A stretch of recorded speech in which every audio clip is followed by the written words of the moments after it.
Hello students. इस video में हम लोग standard 7 social study part 1 chapter number 3 climates of India देख रहे हैं। और इसमें हम लोग टॉपिक अभी देखेंगे proximity to the sea. It is a factors determining the climate. ये एक ऐसा फैक्टर है जो कि भारत की जलवायु को इफ़ेक्ट करती है, जिसका मतलब है प्रॉक्सिमिटी टू द सी, यानी कि समुद्र से निकटता। चलिए हम लोग देखेंगे कि किस तरह से समुद्र के निकट का प्लेस का क्लाइमेट अलग होता है, और उससे जैसे जैसे डिस्टेंस वाला प्लेस पाया जाता है उसका टेम्परेचर और उसका क्लाइमेट बिल्कुल ही अलग होता है। ये कैसे फैक्टर्स क्लाइमेट को इफ़ेक्ट करते हैं, इंडियन क्लाइमेट को। Temperatures in coastal areas do not very much. सबसे पहले मैं बताना चाहूँगी कोस्टल एरियाज यानी कि वे वैसा एरिया जो कि समुद्र के नज़दीक हो, यानी कि ये वाला इलाका। आप देख रहे हो ये समुद्र से नज़दीक का इलाका है, तो वहाँ पर बहुत ज़्यादा वैरी नहीं करता है टेम्परेचर, यानी कि बहुत ज़्यादा अंतर नहीं पाया जाता है। मतलब गर्मी में the summers are not too hot and the winters are not too cold. गर्मी में ना तो बहुत ज़्यादा गर्मी और जाड़े में ना तो बहुत ज़्यादा ठंड पड़ती है। That is because the sea acts as a moderator, क्योंकि वहाँ सी जो समुद्र है वो मॉडरेटर का काम करती है। मॉडरेटर कहने का मतलब है कि वहाँ के जो क्लाइमेट को कूल बनाए रखती है, सामान्य तापमान रखती है। गर्मी में जिस तरह से लैंड एरिया में बहुत ज़्यादा एक्सट्रीम टेम्परेचर हो जाता है, समर में बहुत ज़्यादा गर्मी फील होती है और जाड़े में बहुत ज़्यादा ठंड महसूस होती है, वैसा कोस्टल एरिया में नहीं होता। उसका कारण है कि सी। अब ये सी क्या रीज़न है कि सी के कारण कोस्टल एरिया में कूल क्लाइमेट बना रहता है, इसको हम लोग समझेंगे। Moderator for the temperature. This diagram sums up the phenomena. ये जो डायग्राम है ये इस फिनोमिना को क्लियर कर रहा है। And your science text book, और जब आप अपना साइंस बुक पढ़ोगे, explain this further while discussing the heating and cooling of land and water in the coastal region. जब आप अपनी क्लास के साइंस बुक को पढ़ोगे तो उसमें आप लैंड और वाटर का गर्म होना और ठंडे होने वाले चैप्टर को डिस्कस करोगे तो आपको ये क्लियर हो जाएगा। The result is that those region tend to be more temperate. और इसका परिणाम ये होता है कि ये जो रीज़न है वो टेम्परेट रीज़न में आ जाता है। टेम्परेट फिर से मैं आपको अभी समझाऊंगी। ये आप देख सकते हैं ग्लोब, ये है टेम्परेट रीज़न। ये जो ग्रीन कलर का है वो टेम्परेट जोन है। टॉरिड जोन है, यहाँ सनलाइट सीधा पड़ता है जिसके कारण बहुत ज़्यादा हीट होता है ये, जिसके कारण यहाँ का क्लाइमेट बहुत ज़्यादा गर्म रहता है। जबकि फ्रीजिड जोन जो होता है वो बहुत ज़्यादा बर्फ़ जमा रहने के कारण ठंड होता है। तो यहाँ से ठंडी ठंडी हवाएं टेम्परेट जोन में जाती है और टॉरिड जोन की गर्म गर्म हवाएं यहाँ पर आती है टेम्परेट जोन में।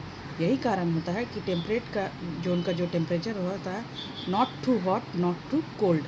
और इस तरह से समुद्र का किनारा भी टेम्परेट रीजन वाला ही जो नेचर है वो ले लेता है, क्योंकि वहाँ भी बहुत ज़्यादा ना तो ठंड पड़ता है और ना ही गर्मी पड़ती है।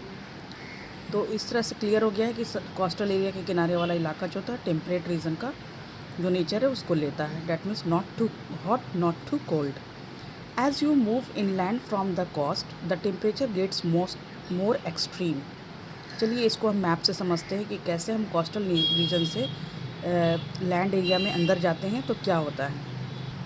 इस मैप में आप देख सकते हो, मान लीजिए समुद्री एरिया में हम लोग कहीं रहते हैं और वहाँ से हम अंदर की ओर जाते हैं लैंड एरिया में, जिसको इनलैंड बोला जाता है, दिल्ली चले जाते हैं। तो वो एग्ज़ाम्पल है इनलैंड एरिया का, जो कि इसके चारों तरफ लैंड ही लैंड है। तो यहाँ पर जो टेम्परेचर है आप देखोगे कि समर में एक्सट्रीम हॉट और विंटर में एक्सट्रीम कोल्ड। तो ऐसा इसलिए क्यों होता है? क्योंकि वो समुद्र से दूर है। तो आखिर क्या रीज़न है कि समुद्र के नज़दीक रहने वाले प्लेसों में कूल मौसम होता है और समुद्र के दूर वाले प्लेसों में एक्सट्रीम हॉट और कोल्ड होता है? तो उसका रीज़न मैं क्लियर करती हूँ। समुद्र के किनारे वाले इलाके के में ऐसा होता है कि ये पानी जो होता है उसका एक नेचर होता है। वाटर जो जब भी आप घर में बॉईल करते होंगे तो आपको देखते होंगे उसको बॉईल होने में, गर्म होने में टाइम लगता है, और जब उसमें हीट देना आप बंद कर देते हैं तो उसको ठंड होने में भी बहुत ज़्यादा टाइम लगता है। तो इसका यही जो नेचर है वो इसके क्लाइमेट को कूल रखता है। अब मैं बताती हूँ, गर्मी में अभी पानी कूल है और यहाँ से ठंडी ठंडी हवाएं चल रही है। जब सनलाइट पड़ना स्टार्ट होता है वो धीरे धीरे गर्म होती है। यदि वो तुरंत गर्म हो जाती तो गर्म हवा चलने लगती, लेकिन उसको टाइम लग रहा है और इस बीच में यहाँ से कूल हवा ही चल रही है। और जब वो पूरा गर्म हो जाता है तब तक रात हो जाता है, नाइट हो जाता है और नाइट में सनलाइट चला जाता है। जब सनलाइट नहीं मिल पाता समुद्र को तो वो फिर से ठंडा होने लगता है और इस तरह से यहाँ का क्लाइमेट हर समय कूल होता है।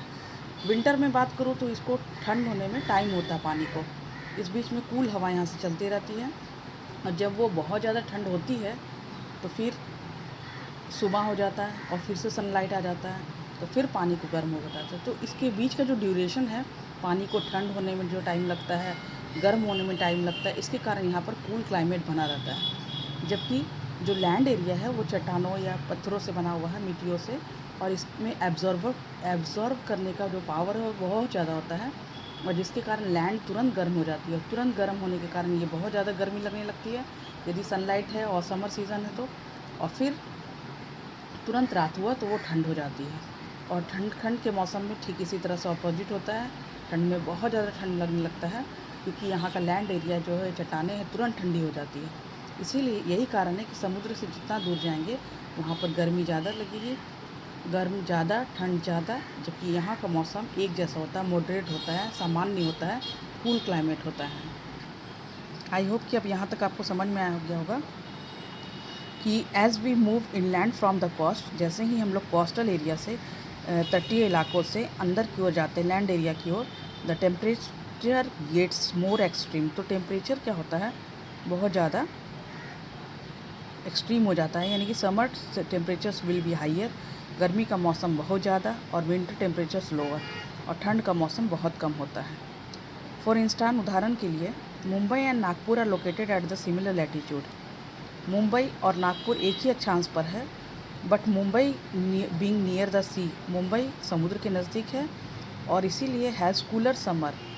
यहाँ पर जो समर कूल होता है, बट 32 डिग्री सेल्सियस टेम्परेचर है, और milder winter around 18 degree Celsius. जाड़े में भी बहुत ज़्यादा ठंड नहीं लगती है। जबकि Nagpur away from the coast, Nagpur जो है वो समुद्र से दूर है, इसलिए वो 44 डिग्री सेल्सियस, यानी कि इतनी गर्मी वो महसूस करता है गर्मी के मौसम में, और ठंड में 10 डिग्री सेल्सियस तक टेम्परेचर पाया जाता है। इस तरह से मुंबई में जो टेम्परेचर का रेंज है, मैक्सिमम और मिनिमम, बहुत ज़्यादा चेंज नहीं होता है, वहाँ 14 डिग्री सेल्सियस। जबकि नागपुर के टेम्परेचर में जो बदलाव आता है वो 34 डिग्री, यानी कि 34 डिग्री सेल्सियस तक हो जाता है। इस तरह से हम देखते हैं कि जो प्रॉक्सिमिटी टू द सी है वो क्लाइमेट को बहुत ज़्यादा इफ़ेक्ट करता है। यही कारण है कि आप देख सकते हो उस मैप में कि केवल मुंबई ही नहीं, जितना भी कोस्टल इलाका है वहाँ पर मॉडरेट क्लाइमेट पाया जाता है। गर्मी आने पर भी बहुत ज़्यादा गर्मी नहीं फील होती है और जाड़े आने पर भी बहुत ज़्यादा जाड़ा नहीं लगता है। जबकि इनलैंड में जितना भी एरिया है, खासकर नॉर्थ इंडिया में, तो यहाँ पर समर सीज़न बहुत ही गर्म होता है और विंटर सीज़न बहुत ही ठंडा होता है। और इसी को इसमें एक्सप्लेन किया गया है, जो कि आपके बुक में भी पिक्चर शो किया गया है। आई होप कि ये वीडियो आप लोगों को पसंद आया होगा। Thank you.